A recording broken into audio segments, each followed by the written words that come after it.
Olá a todos. Continuando aqui nosso curso de gestão de projetos, veremos agora o gerenciamento de cronograma do projeto. Então, aqui veremos as principais,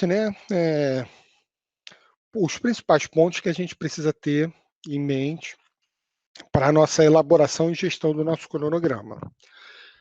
Primeira coisa que é importante a gente ter na cabeça é marcos. O que são marcos, né? Marcos são atividades importantes dentro do nosso projeto, com uma característica muito importante: não possuem duração nem trabalho associado. Então, quando a gente pega um cronograma e tem lá uma atividade com 0 dias, 0 horas, isso é um marco dentro do nosso cronograma. Por que a gente usa isso?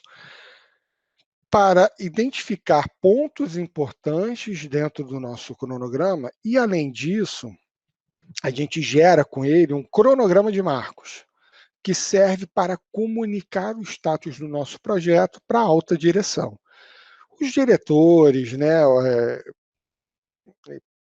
gerentes, experientes, essa categoria maior dentro da organização, não vão querer saber o detalhe do nosso cronograma. No acompanhamento ali do projeto, ele vai querer saber os principais pontos, e é aí que entram os marcos dentro do nosso projeto. Então, a gente define isso ali na nossa elaboração do cronograma, tendo ali em mente, mais uma vez, que marcos não possuem nem duração, nem trabalho associado. Tá? Até para controle também do contrato é importante, né? Em alguns casos é utilizado aí. Outra coisa importante a gente apresentar, muito utilizada ali na nossa elaboração de cronograma, são os tipos de precedência entre as atividades. Tá? Nós temos 4 tipos. A primeira é a mais comum, é a mais fácil de a gente entender, que é término para início. Ou seja, a gente tem uma atividade A, ela ocorre, e a atividade B só vai ser iniciada após o término da A. Um exemplo bem prático, né? bem simples de se pensar. Você só vai pintar a sua parede depois que você construir a parede. Então, a atividade independente ali é a construção da parede e a dependente é a pintura da parede. Você só pode pintar a parede depois que a parede tiver sido construída. Então, esse é o primeiro tipo aqui de precedência. O segundo tipo, temos término para término, ou seja, as duas atividades terminam juntas. Seja por algum motivo que você estabeleceu, né, uma precedência ali optativa, ou por um motivo específico mesmo, obrigatório. Tá? Então, você define que as duas atividades precisam terminar juntas. Tá? Um exemplo disso é quando várias atividades são feitas em paralelo e uma a seguinte lá seja lá o treinamento do cara, né? O cara, as 4 paredes, no caso, as 4 paredes precisam terminar juntos para o cara ir lá pintar tudo num dia só. É um exemplo, porque a equipe é a mesma. Você pode usar isso aí. Terceiro tipo de precedência é início para início. Todas as atividades iniciam ao mesmo tempo. Não necessariamente terminam juntas, mas iniciam juntas, obrigatoriamente. Voltando aqui na término para término, a gente pode dizer a mesma coisa. Elas não precisam iniciar juntas, mas precisam terminar juntas. O último é uma mais complexa de a gente entender, que não faz tanto sentido em si, que é início para término. O que isso significa?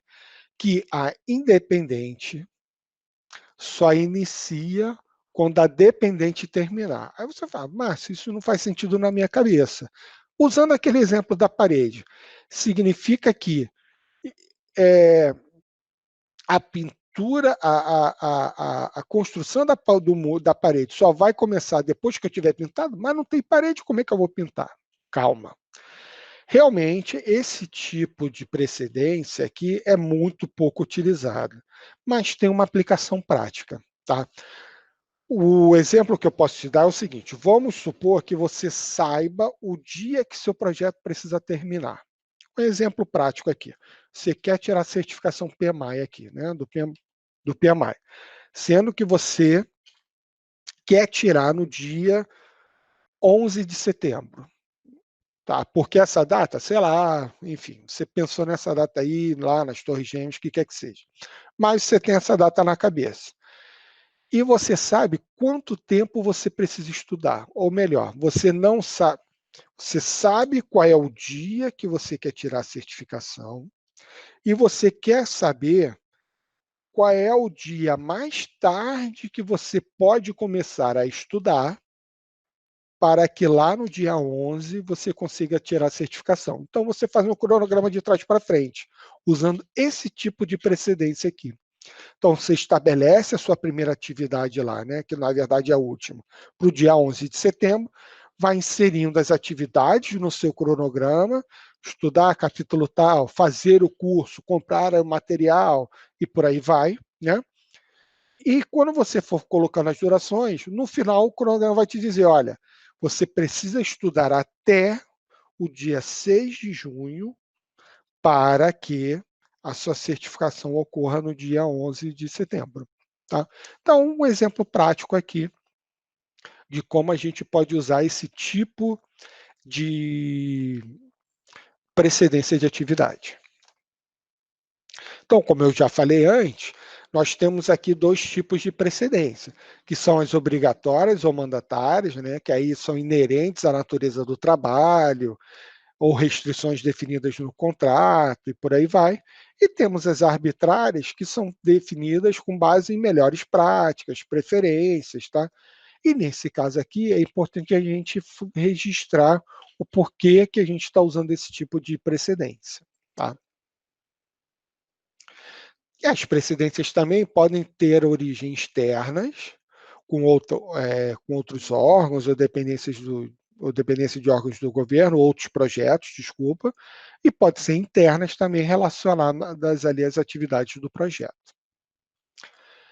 Agora, uma outra coisa que a gente vai entender agora é a parte de rede de cronograma e como fazer sua análise. Toda atividade, tá? Ela tem uma duração especificada que você vai definir no teu cronograma, e com essa duração você também e outra informação importante é qual é o início mais cedo para a atividade iniciar. Se for a primeira atividade do teu projeto, é o início do teu projeto. Então, o início do teu mais cedo, mais a duração da nossa atividade, nos trará o término mais cedo dessa atividade, né? Simples assim. Temos também início mais tarde, término mais tarde, que a gente vai entender isso daqui a pouquinho, tá? Aqui, ó, um exemplo de um cronograma, uma rede de um cronograma. Obviamente, isso aqui é um cronograma hipotético e muito simples. Cronogramas ralos, assim, básicos, tem 70, 80 linhas. Isso aqui, atividade, né? Isso aqui tem 3, 4, 5, 6, 7. Então, é bem simplesinho, só para a gente entender o processo. Então, reparem aqui, ó, nós temos a atividade A com a duração de 5 dias. Então, o início dela mais cedo é 0, porque é junto com o início do projeto. Ela tem duração 5, então o término mais cedo dela é 5. E assim sucessivamente para as outras atividades. A atividade aqui é sequencial, então o início mais cedo dessa aqui vai ser o 5, que é junto do término da anterior, mais 8, 13, e assim sucessivamente. Então, como é que a gente calcula agora os inícios e términos mais tarde? É trazendo o cronograma de trás para frente. Como isso? Ó, aqui temos a atividade H. Então, o término mais tarde dela é 2017 e aqui é 21. Então, o início mais tarde dela é 17. Então, ele passa para essas duas aqui e você vai subtraindo a duração delas até chegar a 0, até chegar lá ao início do projeto. Aí você fala, pô, Márcio, mas olhando a atividade D, por exemplo, o início mais tarde dela é 0.